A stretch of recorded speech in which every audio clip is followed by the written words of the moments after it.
If the Democrats suddenly act tough on crime, it's not because they care about safety. It's because Trump forced their hands. Hit the subscribe button and check this video out. 7 months in, and President Trump is making some big moves in America, but not everybody's a fan. According to Gallup, 0% of Democrats are satisfied with how things are going in the U.S., compared to 76% of Republicans. Still, while Democrats refuse to give him any credit, one area stands out as a clear success, and that is crime. And if you want proof, just listen to the folks on the ground in Wow. D.C. talking about the surge of National Guard troops in the Capitol. Ever since Trump put out the law, I say more safe, for more protection, police protection. People is not out as much because they're aware. So I'm grateful for that aspect of it. And you guys see the people that are answering this question, right? The same exact people that they want to turn against the Republican Party. I used to be in that exact seat, thinking that the white man, the Republican Party was against me until I did a little research and I figured out they're not against me. They're for Americans, and that's what I happen to be. Once you stop going against that, you stop playing like you're the victim in every problem that you're involved in, and you start looking in the mirror and you start looking at what's around you, you start to think, oh, I'm American. I stop committing crime. You start to realize that you're on a better side of reality of the world. And that's what I had to figure out.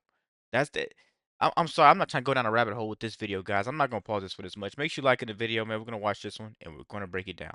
Even Democratic leaders seem to be envious of Trump's handling of crime. California Governor Gavin Newsom is rolling out new suppression teams to tackle crime in his state cities.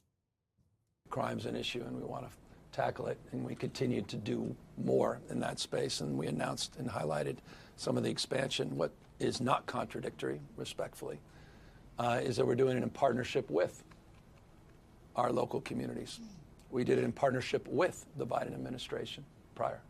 We're not talking about the nationalization, the militarization of the Guard and militarizing United States cities.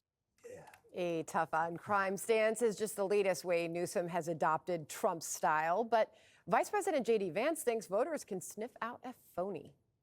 He's not trying to be Gavin Newsom, whoever that is. He's trying to be a fake carbon copy of Donald Trump, and it just doesn't work. You can't mimic the king.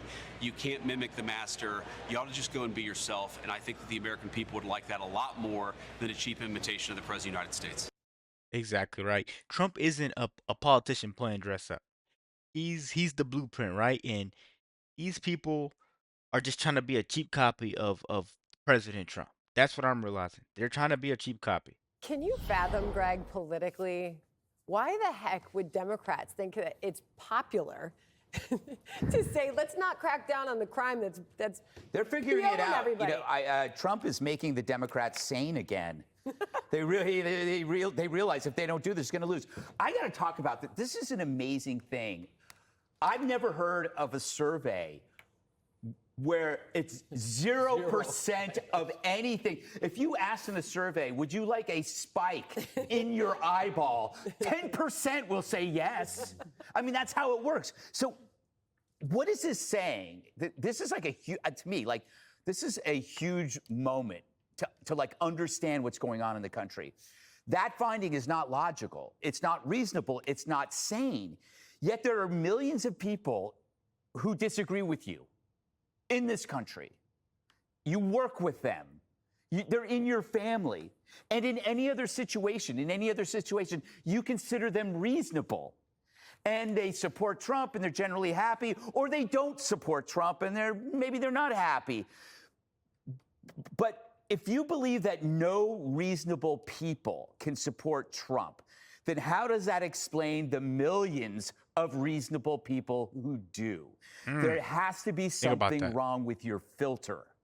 It's unreasonable and it needs to be examined. How can you reconcile your reasonable employee or coworker or uncle or aunt and his unreasonable support for Trump? It's not about Trump at all. You have to see that. This survey is telling you it is not about Trump. It's about a media that fuels your emotional state and a Democrat Party that created a terrible sin of ascribing moral virtue to political beliefs so you could categorize somebody as evil. Now, the crime stuff is great. Trump is killing it on crime. And the effect it's having on Democrats is amazing. He's actually getting Democrats to rediscover the whole point of leadership. It's not about politics or party, it's about people. Democrats put the party before the people, survival of the party. But the party is just a necessary evil to create a structure for order. It's really about the people inside the party. What do they want? They want, cheaper food. They want cops. They want a border. So they're starting to realize that they have to deal with the people first if they want to have political survival. And they wouldn't have done it otherwise if it wasn't for the Trump effect. Trump caused the surge in law enforcement. He's making Democrats sane again. And I'll take it. I won't even credit Trump. I'll just say I want all Americans to be safe. I'm glad they're doing it. Joey, Vance, J.D. Vance, the vice president, is accusing Newsom of being a cheap imitation of Donald Trump. Do you agree? I don't know what he's trying to do. I mean, a lot of this is his social media team that he's put together, I guess he'll say that he's trying to mock President Trump, but I think there's something to be envied with the way President Trump has communicated, the way he succeeded.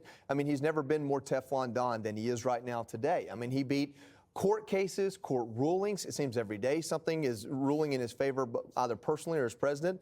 So I think if you're a politician, you would be dumb not to want to capture some of the lightning in the bottle that President Trump has. But you can't do it by trying to be him. I mean, J.D. Vance is a great example of that. I mean, J.D. Vance is different than most politicians in D.C., but he's not Donald Trump, not even in a long shot.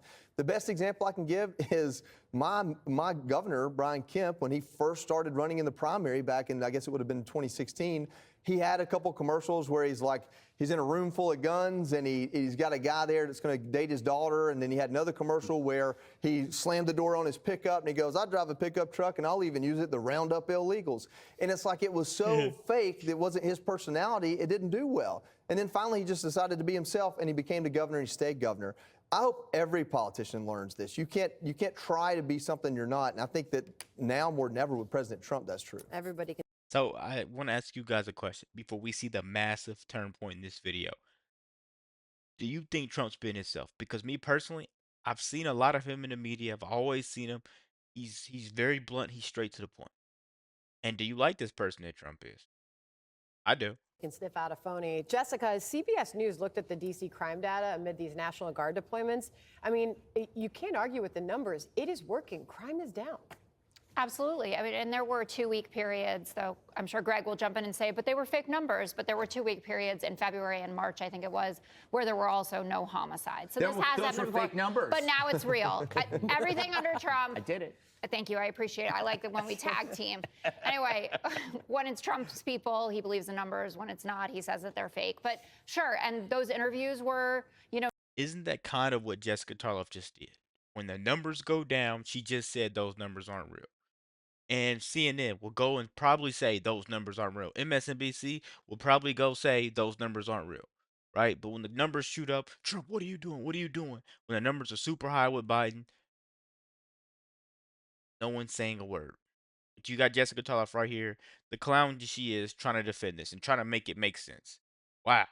not of the white hippies out in Georgetown or whatever. They were of minority folks, perhaps registered Democrats that were happy to see it. And we see that overwhelmingly in surveys, that people do want more police presence. They don't want less, but they want it to be effective. And what will be most interesting is what happens when the 30 days are up, because Donald Trump is entitled to 30 days of this, and then he has to declare a national emergency in order to continue doing that. And if he does that, I think that Muriel Bowser will be singing a different tune about it. There is a way to work together to be able to have more effective outcomes rather than the takeover. As far as the Gavin Newsom of it all, he is not imitating him. He is mocking him. He is holding up a mirror to what Donald Trump does and how he communicates, how ridiculous these 3.5-hour-long North Korean-style cabinet meetings are. Why was that ridiculous? You can't just say ridiculous and not say why. Okay, if I came to a meeting, if your team for Gutfeld sat around, right, and you said, oh, I have this idea for a joke, and they said, I've never met a funnier man than Greg Gutfeld. I think Greg Gutfeld is the funniest person. But you don't have to watch it. What? No, that's voluntary. My point is, if you watch that, you learn stuff about what was going in the White House in 3.5 hours that you never would, but you're mad because they're flattering him. I'm not mad. I'm saying that it is a particular style that most people would say most likely resembles things that go on in Russia, North Korea, or China, not in a Western democracy. The style. Okay. No, also the Oh, substance but God of forbid it. the style. All right. I also need to say about this idea that Gavin Newsom suddenly cares about crime because of Donald Trump and he's imitating him. This partnership with California Highway Patrol is from 2023. So from the Biden era, it was effective, then it was expanded. He has sent officers to Bakersfield, San Bernardino, and Oakland. They've already made over 9,000 arrests, recovered 500 stolen cars, 400 firearms. Okay. This is not about Donald Trump. This is about a way to manage your own state without actually the federal government coming in and usurping the power of democratically elected leaders. Paul, so Jessica says that Gavin Newsom is. That's enough of Jessica Tarlov, guys. What I would tell you, right, is you can't gaslight Americans forever. You just cannot do that because sooner or later they're gonna wake up. Facts win, safety wins, and Trump wins. And all that big circle. Let me know what you guys think about this quick video. Be sure to like, comment, subscribe if you're new. And as always, let me know what you react to. Out.